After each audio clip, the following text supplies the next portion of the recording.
Hello everyone, I'm Anil Kumar. I've secured first rank in HCS 2022 exam और ये series हमारी HCS exam की strategy से related series है जिसमें 3 वीडियो हैं। तो ये तीसरा वीडियो है, पहले 2 वीडियो आप देख सकते हैं।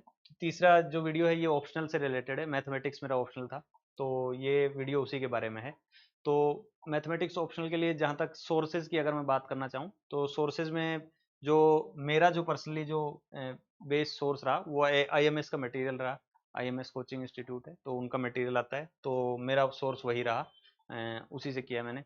उसके अलावा कुछ जो चैप्टर्स हैं जैसे फिजिक्स वाले चैप्टर्स हैं, तो उन सब के लिए मैंने थोड़ा अलग से जो रेफर किया था वो मैं आगे बता दूंगा। इसके अलावा IMS वाला मटेरियल जो है वो मतलब जो बेस सोर्स बोले या मेन सोर्स जो रहा वो IMS का मटेरियल ही रहा मेरे लिए। इसके अलावा प्रीवियस ईयर क्वेश्चंस एक बहुत अच्छा सोर्स है कि क्वेश्चंस काफ़ी रिपीट होते हैं। जैसे यूपीएससी एग्जाम की भी बात करें तो थीम्स जो क्वेश्चन जिस टाइप के आते हैं वो रिपीट करते हैं, तो वो एक बहुत अच्छा सोर्स है कि वो आप जरूर प्रैक्टिस करें। इसके अलावा टेस्ट सीरीज भी एक बहुत अच्छा सोर्स है क्वेश्चंस, नए क्वेश्चंस के लिए। मैथ्स में ऐसा होता है कि आपको एक टाइम के बाद और क्वेश्चंस चाहिए होते हैं कि प्रैक्टिस करने के लिए और क्वेश्चंस की जरूरत पड़ती है। तो उस टाइम पे टेस्ट सीरीज आप पीछे की टेस्ट सीरीज हो सकती है किसी कोचिंग इंस्टीट्यूट की, वो आप रेफर कर सकते हैं। इसके अलावा मैथ्स का एक बड़ा चैलेंज है कि काफ़ी बड़ा सिलेबस है, तो उससे डील करने के लिए आप जो चैप्टर आप कवर करते जाएं तो उसका कोशिश करें कि वीकली या मंथली उसको एक बार जल्दी से रिवाइज करके उससे रिलेटेड कोई टेस्ट दे लें।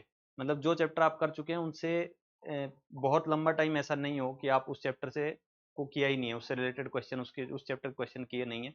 तो अगर लंबा टाइम हम थोड़ा दे देते हैं तो फिर उसके बाद वापस जाके उस चैप्टर को पढ़ना और फिर वो थोड़ा फिर से टाइम उतना लग जाता है। तो लंबा सिलेबस है, तो इसको ध्यान में रखते हुए ज़रूरी है कि आप एक स्ट्रेटजी ठीक से बनाएं कि जो चैप्टर आपने कर लिया, मैं एग्जांपल से बताऊं कि लीनियर अलजेब्रा आपने मान लो कर लिया, उसके बाद अगला चैप्टर ODE मान लो आप कर रहे हो, तो उसके बाद ऐसा नहीं होना चाहिए कि आपको 1 महीना 2 महीने हो गए कि लीनियर अलजेब्रा पे आप वापस ही नहीं गए और आगे आगे चैप्टर करते चले गए। तो फिर वरना फिर आपको लीनियर अलजेब्रा फिर से वही 5-7 दिन फिर से लग जाएंगे उसको करने में।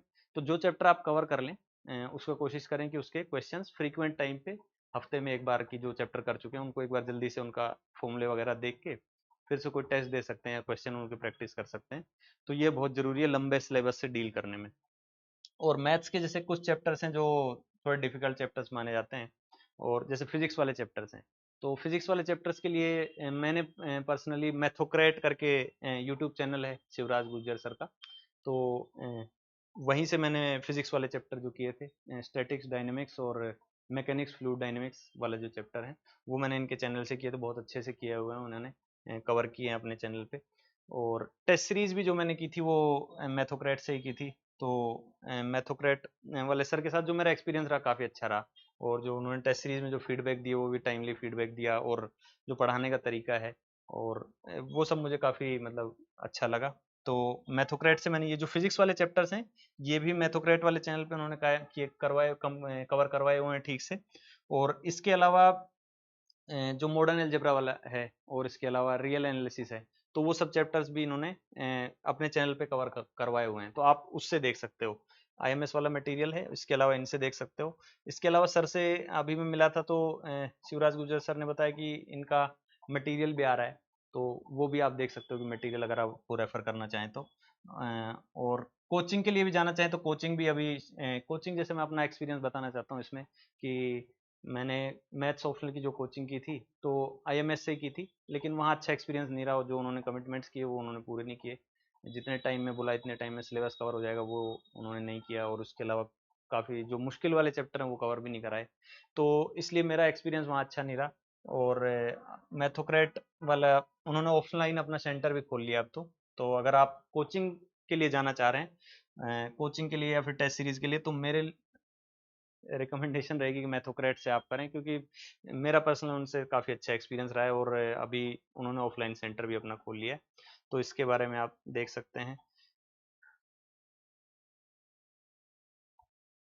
और मैथ्स मैथ्स ऑप्शनल ऐसा है कि आप आपका बैकग्राउंड मैथ्स का हो तभी आप वो ऑप्शन ले पाएंगे, वरना काफ़ी मुश्किल होगा आपके लिए। तो अगर बैकग्राउंड आपका मैथ्स वाला है और आप कोचिंग आपको लगता है कि आप अफोर्ड नहीं कर पाएंगे, तब भी जैसा कि मैंने बताया जो मुश्किल चैप्टर्स हैं कुछ ही चैप्टर हैं जो मुश्किल हैं, तो उसके अलावा बाकी आप खुद से कर सकते हैं। तो जो मुश्किल चैप्टर हैं उनके लिए आप इनके मॉड्यूल और जो यूट्यूब चैनल है उस पर भी काफ़ी कुछ तो कवर उन्होंने करा रखा है, तो आप उस चीज़ को देख सकते हैं।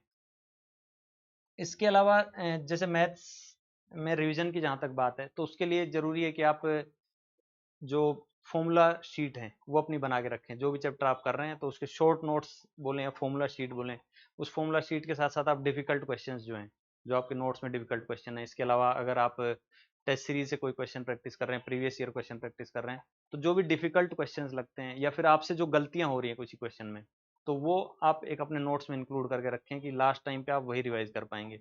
लास्ट टाइम पे मैथ्स में रिवीजन एक बहुत बड़ा चैलेंज होता है, क्योंकि सिलेबस जैसा बताया थोड़ा लेंदी है, तो उसके लिए बहुत ज़रूरी है कि आप अपना फॉर्मूला शीट और रिवीजन नोट्स बना के रखें। तो उस रिवीजन नोट्स में आप फॉर्मूला फॉर्मूला आप लिख के रखें, जो भी फॉर्मूले हैं। इसके अलावा जो डिफ़िकल्ट क्वेश्चंस हैं वो आप लिख के रखें, और प्रीवियस ईयर क्वेश्चंस में जो थीम्स जैसा मैंने बताया रिपीट होती हैं, तो उनसे रिलेटेड जो थीम्स हैं उन पे आप ज़्यादा फोकस करें। उनसे रिलेटेड क्वेश्चन जो डिफ़िकल्ट क्वेश्चन है या फिर सेम टाइप क्वेश्चन, तो वो अपने शॉर्ट नोट्स में आप इंक्लूड कर लें कि हाँ इस टाइप का क्वेश्चन बार बार आ रहा है, तो वो आप लास्ट टाइम पे रिवाइज कर पाएंगे। और शॉर्ट नोट्स के लिए अगर आप देखना चाहें कि हाँ मतलब कैसे होने चाहिए या कैसा आप बना सकते हैं, तो कनिष्क कटारिया सर हैं, आई थिंक 2018 या 19 में फर्स्ट रैंक था यूपीएससी में, तो इनका यूट्यूब चैनल है, इस पे उन्होंने अपने नोट्स डाले हुए हैं, और शायद इनका ब्लॉग भी है, तो आप वो भी गूगल करेंगे तो मिल जाएगा, वहाँ भी उन्होंने अपने नोट्स डाले हुए हैं, ये जो मैं बता रहा हूँ शॉर्ट नोट्स और ये फॉर्मूला शीट, तो आप वो देख सकते हैं।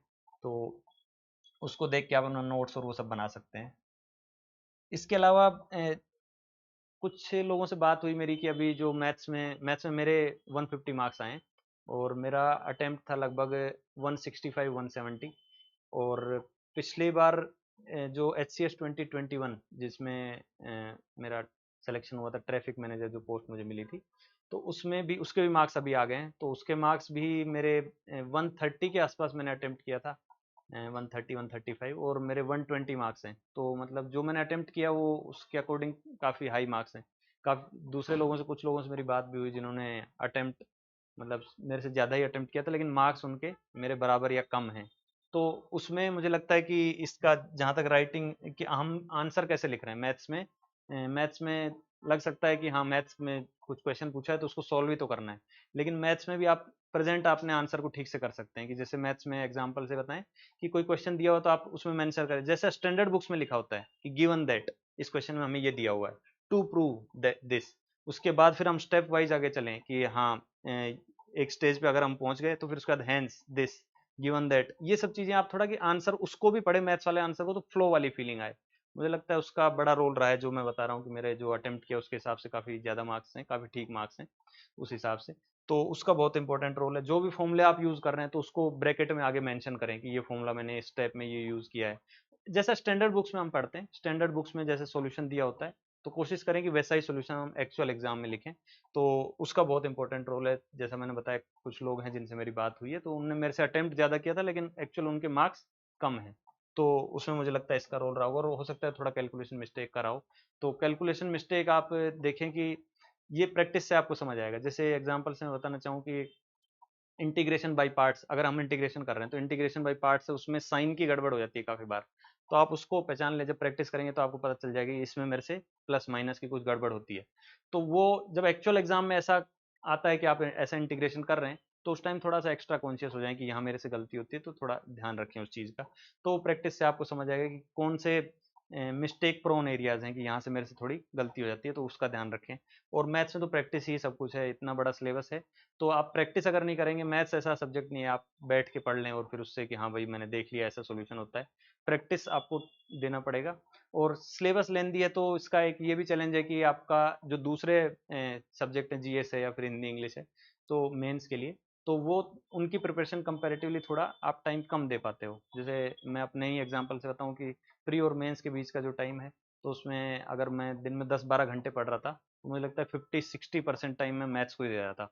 तो मैथ्स टाइम डिमांड ज़्यादा करता है। तो हमें कोशिश करनी है कि मैथ्स में जब हम इतना टाइम दे रहे हैं तो आउटपुट हमें वैसा ही मिले। तो उसके लिए ज़रूरी है कि आप जब एक्चुअल आंसर लिख के आ रहे हैं, और तो वहाँ भी आप ठीक से आंसर लिखें कि जो आपको क्वेश्चन आता है उसमें तो आपको मार्क्स पूरे ही मिले। इसके अलावा जहाँ तक मैथ्स की बात है उसमें फाइनली ये बताऊंगा कि सिलेबस, जैसे मैंने बार बार बोला कि सिलेबस लेंदी है, तो इसलिए आप स्ट्रेटजी थोड़ा ठीक से बनाएं कि जो चैप्टर पढ़ लिया है उसको टाइमली रिवाइज करते रहें, उसके क्वेश्चन प्रैक्टिस करते रहें। अगर आपने टाइम दे दिया बीच में कि कोई भी चैप्टर पढ़ा, उसका 1-1.5 महीने बाद तक आप दूसरे चैप्टर पढ़ते रहे और उस चैप्टर पर वापस नहीं आए, उसके क्वेश्चन प्रैक्टिस नहीं किए, तो वो फिर आप मिस हो जाएगा आपसे, फिर वापस उसको आपको वही चैप्टर फिर से पूरा करना होगा। तो स्ट्रेटजी थोड़ा ऐसे बनाएं कि आप वीकली या जैसे भी आपको फोर्टनाइटली जैसे भी समझ आए, तो वो अपने अकॉर्डिंग स्ट्रेटजी बनाएं कि जो चैप्टर आप कर चुके हैं उनके क्वेश्चन फ्रीक्वेंट इंटरवल में आप प्रैक्टिस करते रहें, ताकि उस वो चैप्टर आपसे मिस नहीं हो। इसके अलावा मैथ्स में जैसे बताया मैंने कि बैकग्राउंड आपका मैथ्स का होना बहुत ज़रूरी है, क्योंकि अगर कोई और बैकग्राउंड वाला मैथ्स में आता है तो कंपैरेटिवली डिफिकल्ट होगा। और मैथ्स में आपको जेन्युइनली मतलब इंटरेस्ट होना बहुत पसंद, बहुत ज़रूरी है कि आप मैथ्स करते टाइम आपको मतलब बहुत अच्छा लगे। जैसा मैंने बताया कि दिन में मैं आधे टाइम वही कर रहा होता था और मैथ्स मुझे मतलब काफ़ी रिलैक्सिंग सा लगता था। तो मैथ्स वो बहुत ज़रूरी है कि मैथ्स ऑप्शन अगर आप ले रहे हैं तो आप genuinely you should love maths, कि वो आपके लिए एक ब्रेक जैसा हो बाकी सब्जेक्ट आप पढ़ रहे हैं उससे। तो ओवरऑल मैथ्स के बारे में ये बात है। इसके अलावा अगर कोई आपके और क्वेरी हैं तो आप कमेंट्स में मेंशन करें, मैं कोशिश करूंगा कि अगर मैं भी रिप्लाई कर पाऊँ तो मैं उन क्वेश्चन का रिप्लाई करूंगा। Thank you, thank you.